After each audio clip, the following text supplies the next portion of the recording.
sense of the guy, like, running in and getting the SD card. The scene unfolded with a chilling clarity that no one could have predicted.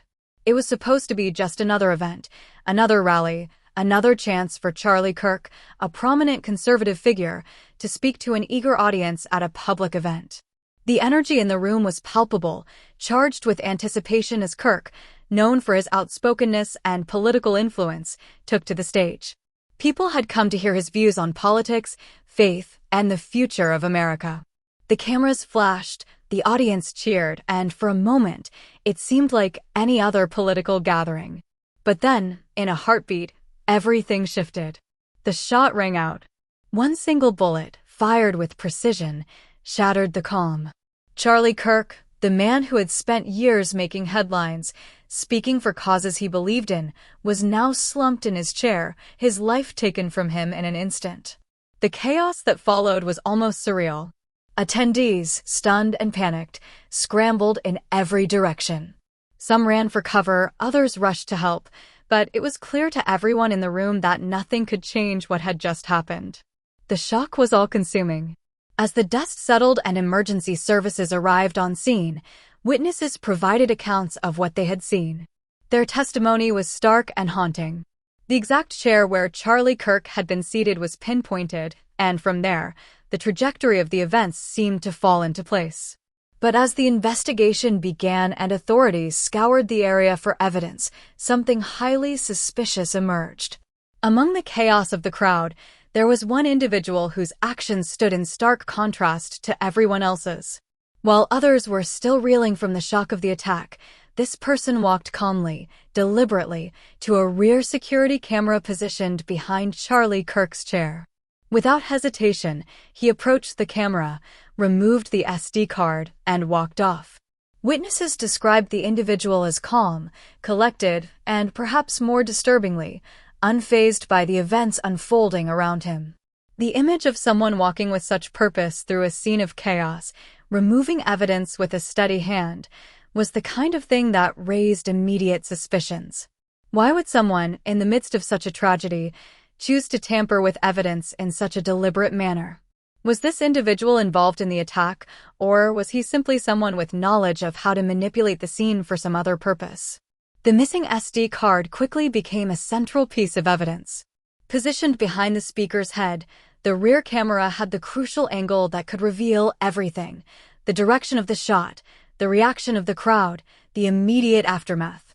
This footage could be the key to understanding what had happened in those critical seconds before the attack, during the chaos that followed, and the moments that were lost as the camera was tampered with. Without it, the timeline of the attack was incomplete, leaving gaps that only fuel speculation. In the days following the attack, authorities initially claimed that no crucial footage was missing. Public statements were made reassuring the public that everything had been accounted for and that there was no reason to believe that anything important had been lost. However, as weeks passed, the story changed. Leaked internal documents revealed that the SD card had indeed been recovered by federal investigators. But despite this revelation, the footage had never been publicly released. Instead, it remained classified, adding to the growing sense of unease and public skepticism. Why had this crucial piece of evidence not been shown to the public? What was on that SD card that officials were so determined to keep hidden? The silence surrounding the SD card raised even more questions. As the investigation into the tragic shooting of Charlie Kirk unfolded, it became abundantly clear that the chain of custody surrounding this vital piece of evidence was murky at best. The SD card, which could have provided a key window into the events of that fateful day, had seemingly vanished without a trace. No official record could confirm when the card had been logged into evidence, who had handled it, or how it ended up in federal custody. The absence of this crucial documentation was a glaring issue that fueled growing suspicion among investigators and the general public. Experts in evidence handling were quick to weigh in on what they saw as a serious lapse in protocol. They pointed out that such an oversight was not only unprofessional, but also a direct violation of established evidence handling procedures. The chain of custody in any serious investigation is supposed to be meticulously tracked: the time, the person who handled the evidence, and the conditions under which it was transferred should all be documented. Yet, in this case, there was nothing. No record. No explanation for why this particular piece of evidence, the SD card, was treated differently.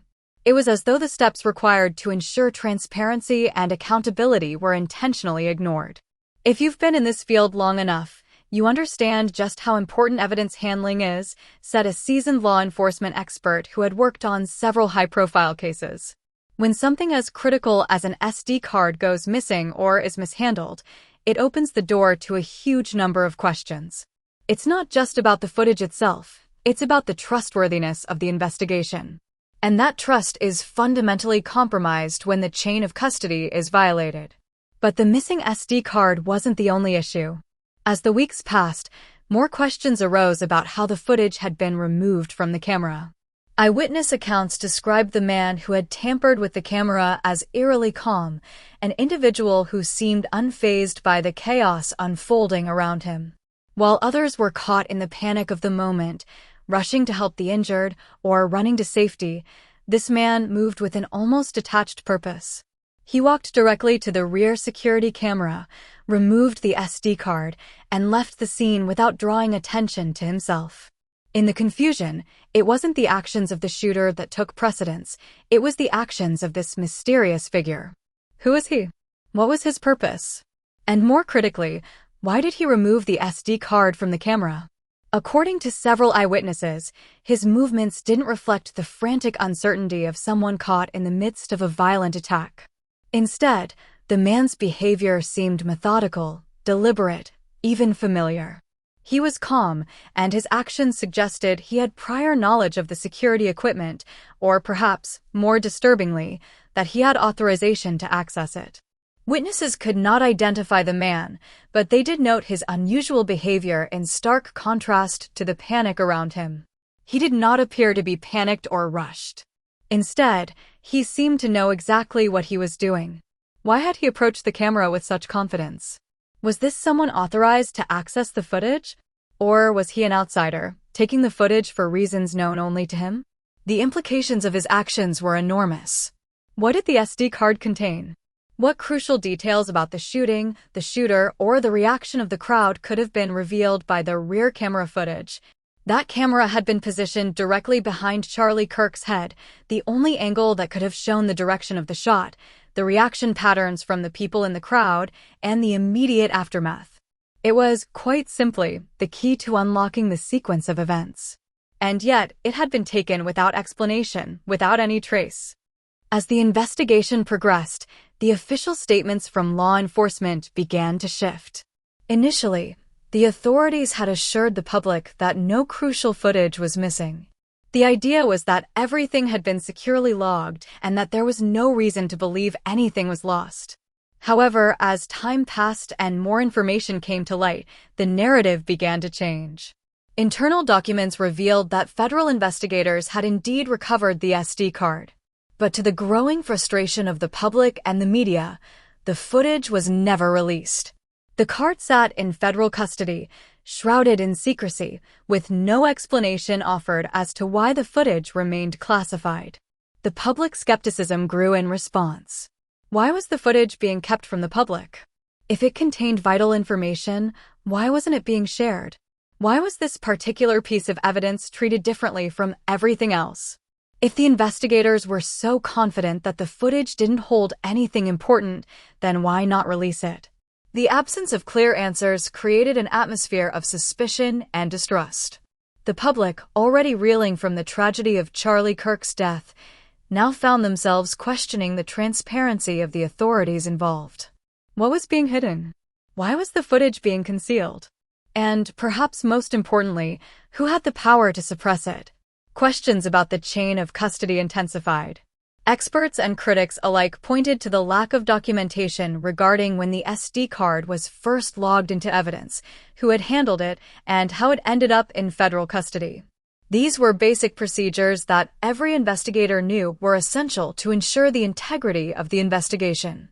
Without a clear record of these details, the validity of the entire investigative process was at risk. Could this lapse in procedure have been a simple mistake, or was it part of a larger effort to conceal the truth? As more questions arose, eyewitness testimonies became crucial. Several witnesses who had been in the immediate vicinity of the rear camera that day began to speak out. They described the man who had removed the SD card as calm, deliberate, and notably unrushed. Unlike everyone else around him, who were consumed by panic, this individual had moved with purpose. He walked up to the camera, calmly retrieved the card, and then left without a word. To the witnesses, there was something unsettling about the man's demeanor. He wasn't acting like someone who had just witnessed a violent incident. He wasn't in a state of shock like the others. Instead, he seemed to be familiar with the equipment, and his actions appeared to have been calculated, as though he had a clear understanding of the importance of what he was doing. The oddness of his behavior left many wondering, was he part of the official security team, or was he acting on his own? As analysts, journalists, and commentators began to review the footage and piece together the emerging facts, two main possibilities began to take shape. Was the man a rogue actor, someone who had access to the security equipment but no official authorization to tamper with it? Or was he acting on prearranged orders, perhaps part of a larger cover-up designed to control what information was preserved and what was erased? The lack of clarity surrounding the man's actions, coupled with the official reluctance to release the footage, pointed to something deeper, something more troubling. Had the authorities been complicit in suppressing information, or were they merely trying to protect sensitive details? As the days went by, the scenario where an insider, a person with knowledge of the security systems and clearance, was involved started to gain traction.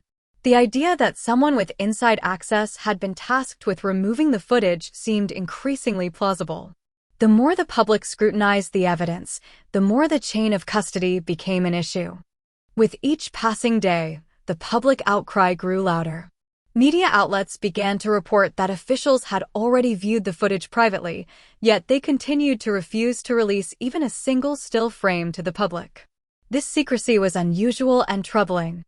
If the footage had been reviewed and deemed unimportant, why not release at least a small portion of it? What was the reason for withholding this critical piece of evidence from the public eye? The growing question of transparency became the most significant and persistent theme of the investigation. It started innocently enough, with just the mere absence of certain crucial pieces of evidence, the SD card, the rear camera footage, and the accompanying police body cam recordings. But over time, the lack of transparency began to shift from a mere oversight to a deliberate choice. The question wasn't simply, why hasn't the footage been released?